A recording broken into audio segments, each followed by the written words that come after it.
Ազգային ժողովի մեծարգո նախագահ, հարգելի պատգամավորներ, կառավարության օրենսդրական նախաձեռնության կարգով ներկայացված զինվորական ծառայության եւ զինծառայողի կարգավիճակի մասին օրենքում փոփոխություններ եւ լրացումներ կատարելու մասին օրենքի նախագծի համաձայն վերանայվում են պայմանագրային զինծառայողների պարտադիր ատեստավորման դեպքերը, Պաշտպան հայրենյաց ծրագրով ծառայություն անցնող զինծառայողներն ատեստավորված են համարվելու ուսումնական փուլի ավարտին հանձնվող քննությունների արդյունքներով, պայմանով, որ զինծառայողը նշանակվել է ստացած զինվորական մասնագիտությանը համապատասխանող զինվորական պաշտոնի։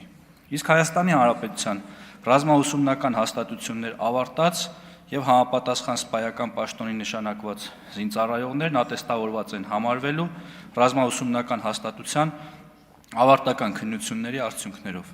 Երկու դեպքում էլ հավելավճարը հաշվարկվելու է պաշտոնի նշանակվելու օրվանից։ Ներկայումս Պաշտպան հայրենյաց ծրագրով շուրջ 4000-ից ավելի պարտադիր ժամկետային զինծառայողներ են անցել պայմանագրային զինվորական ծառայության եւ այս հոսքը ավելացման միտում ունի,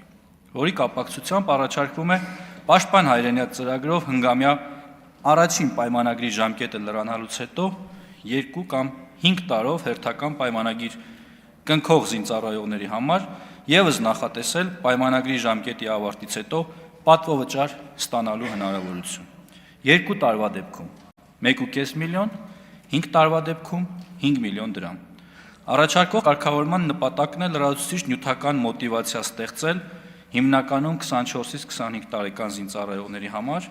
շարունակելու պայմանագրային զինվորական ծառայությունը, նրանց դիտարկելով որպես արհեստավարժ զինված ուժեր ունենալու կառավարության տեսլականի հիմնական կրողներ,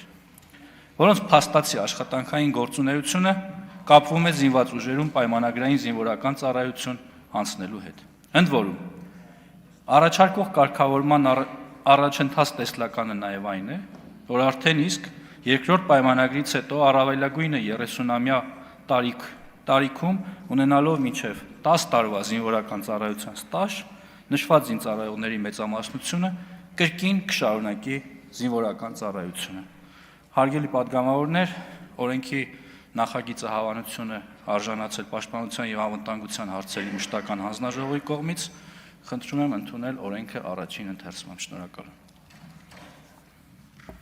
Շնորհակալություն, հարցերի համար հերթագրում։